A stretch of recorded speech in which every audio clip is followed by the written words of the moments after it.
8ই November 1994 ইংল্যান্ডের channel 4-এ প্রচারিত হয় এক বিশেষ ডকুমেন্টারি, নাম হেলস অ্যাঞ্জেল। ক্রিস্টোফার হিচেন্সের উপস্থাপনায় 24 মিনিটের সেই ডকুমেন্টারি প্রচারের পরই বিশ্বের নানা প্রান্তে বিতর্কের ঝড় ওঠে। চোখ কপালে তুলে ফেলেন অনেকে, আর ফেলবেন নাই বা কেন? অঙ্ক যে মেলে না। মাদার টেরেসা সম্পর্কে এতকাল মিডিয়া যা দেখিয়ে এসেছে, বই পুস্তকে যা পড়ানো হয়েছে, তার অনেক কিছুই ওলট পালট করে রেখে দিল এই এক ডকুমেন্টারি। কি ছিল সেই ডকুমেন্টারিতে, আর কেনই বা এত গোলমাল? মাদার টেরেসা এই নামটি শোনেননি এমন লোক খুঁজে পাওয়া যে খুব একটা সহজ কাজ হবে না তা নিশ্চয়ই জানেন। মাদার টেরেসা নামটি শুনলেই চোখে ভেসে ওঠে নীল পাড় সাদা শাড়ি পরিহিতা এক খ্রিস্টান সন্ন্যাসী বৃদ্ধার ছবি, যার সারাটা জীবন কেটেছে আর্ত মানবতা সেবায়। অসুস্থ জরাগ্রস্ত লোকেদের জন্য চিকিৎসালয় প্রতিষ্ঠা, অভুক্তদের জন্য ভোজনশালা স্থাপন, অনাথ শিশুদের জন্য আশ্রম বানানো, স্কুল প্রতিষ্ঠা। কি করেননি তিনি? আর এত শত কাজের জন্য তিনি বাহবা কুড়িয়েছেন তামাম দুনিয়ায়, পেয়েছেন শান্তিতে নোবেল পুরস্কার। হ্যাঁ, সারাটা জীবন মাদার টেরেসা সম্পর্কে মোটামুটি এগুলোই শুনে এসেছেন নিশ্চয়ই। এ সবই শোনানো হয়েছে আমাদের, আর তার সঙ্গে শ্রদ্ধায় অবনত হয়েছে আমরা। এ পর্যন্ত সব ঠিকঠাকই ছিল, কিন্তু গোলমালটা পাকাল ওই ডকুমেন্টারিটাই। আসুন ডকুমেন্টারির গল্পে যাবার আগে মাদার টেরেসার জীবনের ওপর কিঞ্চিত আলোকপাত করে আসি। 1910-এ আলবেনিয়ায় জন্ম। 18 বছর বয়সে খ্রিস্ট ধর্ম প্রচারের উদ্দেশ্যে ভারতে আসেন তিনি। 1997 সালে মৃত্যুর আগ পর্যন্ত এখানেই ছিলেন। 1950 সালে তিনি প্রতিষ্ঠা করে তার দাতব্য সংস্থা মিশনারিজ অব চ্যারিটি। তার প্রতিষ্ঠিত চিকিৎসালয়, আশ্রম, স্কুল এই সংস্থার অধীনেই পরিচালিত হয়। এই মিশনারিজ অব চ্যারিটির সাথে কাজ করার সুযোগ হয়েছিল একজন ভলেন্টিয়ার ডাক্তারের, নাম ডাক্তার অরূপ চ্যাটার্জি। কলকাতা মেডিকেল কলেজে পড়ার সময় এক বামপন্থী রাজনৈতিক দলের দারিদ্র্য নির্মূল অভিযানে সক্রিয়ভাবে অংশ নেন তিনি। পরবর্তীতে একটি হাসপাতালে গরিব ও দুস্থদের সেবা দিতে শুরু করেন। আমাদের মুক্তিযুদ্ধ চলাকালীন অনেক অসুস্থ বা আহত শরণার্থীর চিকিৎসাও এই হাসপাতালেই করেছেন তিনি। এইসব সেবামূলক কর্মকাণ্ড পরিচালনার সময় অনেক নিপীড়িত হতদরিদ্র মানুষের দ্বারে ঘুরতে হয়েছে তাকে। এক সময় তিনি লক্ষ্য করেন মাদার টেরেসার প্রতিষ্ঠিত মিশনারি কোনো স্বেচ্ছাসেবীকেই এসব অবহেলিত মানুষের দ্বারে দেখা যায় না। এই থেকে তার মনে কৌতূহল জেগে ওঠে। নিজ উদ্যোগে শুরু করেন অনুসন্ধান, আর অনুসন্ধানে তিনি যা দেখতে পান তা কোনো নিউজ মিডিয়ায় আসতো না, কোনো বই বা পুস্তকে লেখা হতো না। তবে তখন কাউকে তেমন কিছু জানাননি তিনি। 1985 সালে ইংল্যান্ডে চলে যান আমাদের ডাক্তার সাহেব। গিয়ে তিনি দেখতে পান সেখানে চারিদিকে মাদার টেরেসা আর তার মিশনারির জয় জয়কার। এসব দেখে তিনি মনে মনে কিছুটা ক্ষুব্ধ হন। তখনই সিদ্ধান্ত নেন যে যা সরেজমিনে দেখে এসেছেন তা বিশ্ববাসীর কাছে তুলে ধরবেন। মিশনারি অব চ্যারিটির মুখোশের আড়ালের রূপটা সবার সামনে উন্মোচন করবেন। সেই অনুযায়ী 1993 সালে তিনি বান্দুং প্রোডাকশনের সহকারী প্রডিউসার ভানিয়া ডেলবার্গের কাছে একটা শর্টস ডকুমেন্টারি বানানোর প্রস্তাব পাঠান। ডেলবার্গ প্রস্তাবই নিয়ে চ্যানেল 4-এর কাছে গেলে তারা এই নিয়ে কাজ করতে আগ্রহ প্রকাশ করে এবং লেখক সাংবাদিক ক্রিস্টোফার হিচেন্সকে ডকুমেন্টারিটির স্ক্রিপ্ট লেখার দায়িত্ব দেন। 1994 সালে প্রচারিত হওয়া এই ডকুমেন্টারিতে উঠে আসে মিশনারিজ অব চ্যারিটির নানা অনিয়ম, অব্যবস্থাপনার চিত্র। কেমন অব্যবস্থাপনা? আসুন দেখা যাক।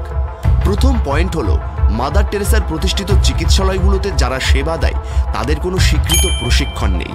কোনো প্রকার মেডিকেল জ্ঞান ছাড়া শুধুমাত্র পূর্ব অভিজ্ঞতা আর স্বেচ্ছাশ্রমের ভিত্তিতেই এখানে চলত চিকিৎসা। এমনকি কোনো ডাক্তার সেখানে স্বেচ্ছায় সেবা দিতে এলে সে ডাক্তার কিনা, তার কোয়ালিফিকেশন কি, এগুলো পর্যন্ত যাচাই হতো না। অবস্থা এমন ছিল যে কেউ ডাক্তার সেজে সেখানে গিয়ে চিকিৎসা দিয়ে আসতে পারত। একথার সত্যতা যাচাই করতে জার্নালিস্ট ডোনাল্ড ম্যাকিন্টয়ার ডাক্তার সেজে সেখানে যান এবং তাকে ডাক্তারিও করতে দেওয়া হয়। অবস্থাটা বুঝতে পারছেন? ম্যাকিন্টয়ার সাহেব আরও দেখতে পান চিকিৎসালয়ে মানসিকভাবে অসুস্থ বাচ্চাদের সারাদিন দড়ি দিয়ে বেঁধে রাখা হয়েছে যাতে তারা জ্বালাতন করতে না পারে। এমনকি সেখানে যথাযথ স্যানিটাইজেশনের ব্যবস্থাও ছিল না রোগীর জন্য কোনো গরম পানির ব্যবস্থা। অসুস্থ রোগীদের গোসল করানো হতো ঠান্ডা পানি দিয়ে। রোগীরা হাসপাতালে হিটার বসানোর দাবি করলেও তা আমল দেওয়া হয়নি, কারণ এতে নাকি যিশু অখুশি হবে। এখানেই শেষ নয়, এক সুই দিয়ে ইনজেকশন পুশ করা হতো একাধিক ব্যক্তির শরীরে, এবং সেই সুই গরম পানিতে ফোটানো তো দূরের কথা, শুধুমাত্র ট্যাপের পানিতে ধুয়েই আরেকজনের শরীরে ঢোকানো হতো। আর এসব চিকিৎসালয়ে এইডস আক্রান্ত রোগীও ছিল। ব্যাপারটা কতটা মারাত্মক বুঝতে পারছেন? রোগীদের মেয়াদ উত্তীর্ণ ওষুধ প্রদান আর ভুল চিকিৎসা ছিল এখানকার নিত্য নৈমিত্তিক ব্যাপার। চিকিৎসার নামে তামাশা, দায়িত্বহীনতা আর অবহেলার জন্য কত মানুষের প্রাণ গিয়েছে সে হিসেব কারোরই নেই। অথচ মাদার টেরেসা যেন এসব দেখেও দেখতেন না, সম্পূর্ণ উদাসীন ছিলেন এই ব্যাপারে। সম্ভবত ভাবছেন অর্থের অভাবে হয়তো প্রশিক্ষিত ডাক্তার রাখা হয়নি বা চিকিৎসার সরঞ্জামের এই হাল, কিন্তু বাস্তবতা সম্পূর্ণ ভিন্ন। প্রতি বছর গড়ে মাদার টেরেসা বিশ্বের নানা প্রান্ত থেকে কত অনুদান পেত জানেন? মোটামুটি $30 মিলিয়ন মতো। তিনি মারা যাওয়ার পর ভ্যাটিকান অ্যাকাউন্টে সঞ্চিত অর্থের পরিমাণ ছিল 752 লাখ কোটি রুপি। সংখ্যাটা একবার খেয়াল করুন, 752 লাখ কোটি। পরিমাণটা এত বেশি ছিল যে এই টাকা একেবারে তুলতে গেলে ভ্যাটিকান ব্যাংকই দেউলিয়া হয়ে যেত। কাজেই টাকা পয়সার অভাব নিশ্চয়ই ছিল না, তাহলে সেবার মান এমন কেন ছিল? আর এত এত অনুদানের টাকা যেতই বা কোথায়? তিনি যদি সত্যিই মানুষের দুঃখ কষ্ট দূর করতে চাইতেন, তাহলে এত এত অনুদানের টাকা দিয়ে গরিবদের স্বাবলম্বী করেননি কেন? বিভিন্ন রিপোর্ট অনুযায়ী মাদার টেরেসার মুখ্য উদ্দেশ্য মানব সেবা ছিল না, তার উদ্দেশ্য ছিল সেবার নামে মানুষকে খ্রিস্টান ধর্মের প্রতি আকৃষ্ট করা আর তাদের মধ্যে খ্রিস্টান ধর্মের প্রচার করা। যদি তাই না হবে, তাহলে মৃত পথযাত্রী রোগীকে ভুলিয়ে ভালিয়ে খ্রিস্টান ধর্মে দীক্ষিত করানোর চেষ্টা চালাতো কেন এই প্রতিষ্ঠানগুলো? যে বিপুল পরিমাণ অনুদান তিনি পেতেন তার বেশিরভাগই খরচ হতো ক্যাথলিক চার্চের উন্নয়ন আর প্রসারের কাজে, মানব সেবায় নয়। মানব সেবা ছিল অনুদান পাওয়া আর বিশ্ববাসীর কাছে গুটি ম্যাচ তৈরির এক হাতিয়ার মাত্র। দারিদ্রতা দূর করা তার মিশনারি উদ্দেশ্য ছিল না, বরং দারিদ্র পুষে রাখতে পারলেই তো লাভ। দারিদ্র দূর হয়ে গেলে অনুদান আসবে কোন ওসিলায়। মাদার টেরেসার নিজের কথাই এর ইঙ্গিত মেলে এক সাক্ষাৎকারে। তিনি বলেন, I think the world is being much helped by the suffering of poor people. প্রতি বছর কি পরিমাণ অর্থ ডোনেশন বাবদ আসতো এ তো মাত্রই শুনলেন। এই টাকার উৎস কি সব তো জানা মুশকিল, তবে কিছু উৎসের খোঁজ নেই। জর্জিয়া কিডিং নামে এক লোক মিশনারিতে প্রায় 10 কোটি রুপি অনুদান দেয়, আর কিছুদিনের মধ্যেই টাকা আত্মসাতের অভিযোগে তাকে জেলে যেতে হয়। অন্যের টাকা মেরে নিয়ে সেই টাকায় দান দক্ষিণা করে পুণ্য কামানোর তালে ছিলেন এই লোক। অবাক করা বিষয় হচ্ছে, এই ঘটনা জানার পরেও মাদার টেরেসা সেই অর্থ তার আসল মালিককে ফেরত দেয়নি। তাছাড়া বিভিন্ন মাফিয়া, বিতর্কিত রাজনৈতিক নেতা বা আমলার সাথে ওঠা বসা ছিল তার। তাদের অনুদান সবসময় সাদরে গ্রহণ করেছেন তিনি, ভূ শব্দটি করেননি কখনো। আর এত এত টাকা কোথায় যে কিভাবে খরচ হতো সেই হিসেব নেই কারো কাছেই। এটা অবশ্য শুধু মাদার টেরেসার মিশনারির ব্যাপার না, গোটা বিশ্বের খ্রিস্টান মিশনারিগুলো এভাবেই ছাড় পেয়ে আসছে। তাদের আয় ব্যয়ের হিসাব দেখতে চায় না কোনো দেশেরই সরকার।